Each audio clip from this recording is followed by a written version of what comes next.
ముందుగా వేదిక మీద ఉన్న అతిరథ మహారథులందరికీ నమస్కారం. జీవితంలో 1-2-3 సార్లే మనకి అత్యంత అద్భుతమైనటువంటి ఆనందం కలుగుద్ది.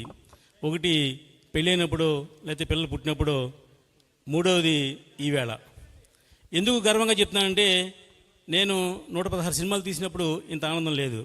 నా భీమవరంలో నాకు ఇక్కడ మా రాయపూర్ భగవాన్ గారి టీం అందరూ కలిసి ఇంత అద్భుతమైన సన్మానం చేయడం అంటే చాలా ఆనందంగా, గర్వంగా పడుతున్నాను.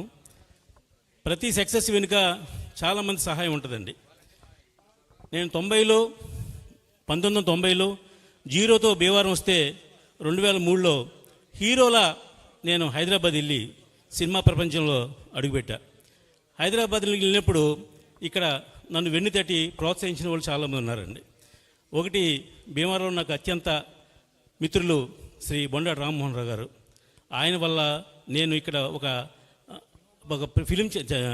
తెలుగు ఫిలిం ఛాంబర్కి వెళ్ళడానికి ముందుగా ఇక్కడ భీమవరం ఛాంబర్లో ఒక పదవి తీసుకున్నా, ఒక వైశ్య కమ్యూనిటీలో పదవి తీసుకున్న దాని కారకులు మా గురువు బొండాటి రాంపండు గారు.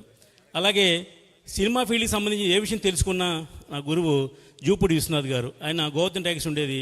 గోవర్ధన్ టాకీస్కి నేను రోజు రెగ్యులర్గా వెళ్ళి సినిమా గురించి తెలుసుకుని ఆయన సహకారంతో సినిమా ఫీల్డ్లో చాలా విషయాలు తెలుసుకున్నా.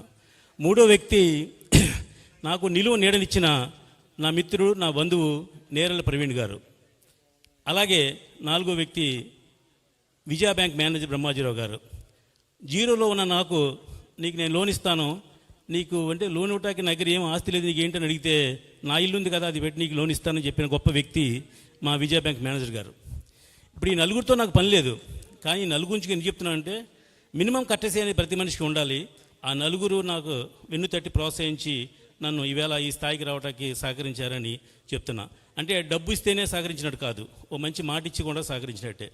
ఇక సినిమా ఫీల్డ్కి వెళ్ళే ముందు హైదరాబాద్కి వెళ్ళడానికి సినిమాలో ఇక్కడ భీమవరంలో ఒక 40-50 మంది సినిమా నిర్మాతలు ఉన్నారండి.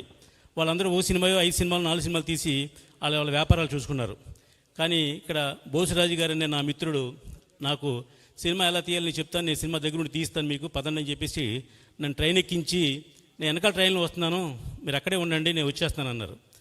ఈరోజు రైల్వే స్టేషన్కి వెళ్ళి చూస్తున్నాను, నేను రావట్లా. అప్పట్లో సెల్ ఫోన్ లేవండి, ల్యాండ్ ఫోన్ ఎత్తినట్టు లేదా లేనట్టు. అంటే నన్ను సినిమా ఫీల్డ్లోకి గెంటిన వ్యక్తి మా బోసురాజు గారని మీకు సవినయంగా చెప్తున్నా. ఇవాళ సక్సెస్ అయినా ఆయన పేరు చెప్తాను, నేను ఫెయిల్ అయినా ఆయన పేరు చెప్తా. ఎందుకంటే ఆ రోజు నాకు ఇన్స్పిరేట్ చేసి, మీకు ఎందుకు సుమన్ గారు నేను పరిచయం చేస్తాను, మీరు వెళ్ళండి, మీకు ఎందుకు నేను ఉంటాను, వెనకాల వచ్చేస్తున్నాను ట్రైన్లో అని చెప్పి నన్ను గెంటిన వ్యక్తి మా బోసురాజు గారిని సవినయంగా చెప్తున్నా. ఈవేళ ఒక భీమవరం వ్యక్తిగా 116 సినిమాలు తీయటంటే దీని వెనకాల ఎన్నో సాధక పథకాలు, ఎన్నో కష్టసుఖాలు ఎన్నో ఉన్నాయి. అవన్నీ దాటి ఈవేళ మీ ఈ స్టేజ్లో ఉన్నానంటే దానికి కారణం నేను 1 వయస్సుని, 2 క్రమశిక్షణ. జనరల్గా సాయంత్రం అయితే కొంతమంది బారులో ఉంటారు, కొంతమంది ప్యాకెట్లో ఉంటారు, కొంతమంది వేరే అవకాశంలో ఉంటారు. నేను మాత్రం ఓన్లీ సినిమాలోనే ఉన్నా. నా సక్సెస్కి కారణం ఓన్లీ సినిమా సినిమా సినిమా. నేను ఏది సాధించాలనుకున్నా అదే సాధిస్తా, దానికోసమే నా ప్రాణం పెడతా అనే ఉద్దేశంతో నేను ఇన్ని సినిమాలు తీశా. జనరల్గా ప్రతి వ్యాపారంలోని 90% సక్సెస్ ఉంటుంది, 10% ఫెయిల్యూర్ ఉంటుంది. కానీ సినిమా వ్యాపారంలో మాత్రం 90% ఫెయిల్యూర్ ఉంటుంది, 10% సక్సెస్ ఉంటుంది. నేను ఆ సక్సెస్ 10%లో ఉన్నానని మీ అందరి ముందు సగర్వంగా తెలియజేస్తున్నా. ఇక ఏదైనా ఒక కార్యక్రమాన్ని నిర్వహించాలంటే ఎలా నిర్వహించాలి, ఏం చేయాలి అనే దానికి ఇన్స్పిరేషను, ఒక కాపీ కొట్టడం కూడా ఉంటుందండి.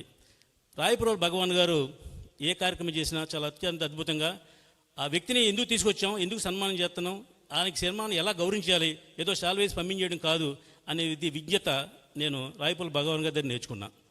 ఇకపోతే ఏ ఫంక్షన్ అయినా ఫెయిల్యూర్ సక్సెస్ కారణం ఒకటే అండి, గెస్టులు స్పీచెస్. ఆ స్పీచెస్ భరించలేక చాలామంది వెళ్ళిపోతుంటారు. దాన్ని ఎలాగా రెడీ చేయాలనే విషయం మా గురుగారు చంద్రాజీ గారి దగ్గర నేర్చుకున్నా. నేను కూడా మాస్టర్ ఆఫ్ సెరమనీ చాలా ఫంక్షన్లు చేశా. ఎందుకంటే మా వైశ్య కమిటీలు కానివ్వండి, హైదరాబాద్లో కానివ్వండి, ఎక్కడైనా సరే ఏ ఫంక్షన్ ఉన్నా మాస్టర్ ఆఫ్ సెరమనీ నేనే చేస్తా.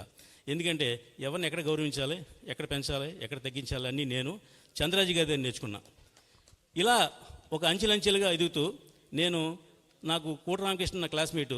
నేను సినిమా ఫీల్డ్కి వెళ్తే, మద్రాసు వెళ్తే ఫస్ట్ నన్ను ట్రైన్కి స్టేషన్కి వచ్చి నన్ను తీసుకుని 12B బస్సు ఎక్కించి మద్రాసులో రూమ్కి తీసుకెళ్ళిన వ్యక్తి నా కోట రామకృష్ణ. ఇక అప్పటి నుంచి ఆయనతో నాకు స్నేహం. అలాగే దాసరి నారాయణరావు గారు నా గురువు. ఆయన ఎంత గురువు అంటే, ఒకసారి ఛాంబర్ ఎలక్షన్లు వస్తే ఆ దిల్ రాజు గారిని వాళ్ళందరూ కాకేసి మా రామకృష్ణానికి ఈసీ మెంబర్ ఉండి అన్నారు. ఏంటి సార్ ఆయన ఏదో చిన్న చిన్న సినిమాలు తీస్తాడు, ఆయనకి ఎందుకు సార్ అన్నాడు. అంటే మీరు పెద్దోళ్ళు ఒక్కళ్ళు వెళ్తారా రాజ్యాన్ని, అతను నెక్స్ట్ టైము అతను ప్రెసిడెంట్గా నుంచో పెడతాను, మళ్ళీ ఏమనుకుంటున్నారు మీరు అని వార్నింగ్ ఇచ్చి నాకు ఒక ఈసీ మెంబర్ గారి నుంచి 2004లో ఇప్పించిన వ్యక్తి దాసరి నారాయణరావు గారు, మా అన్నయ్య కళ్యాణ్ గారు.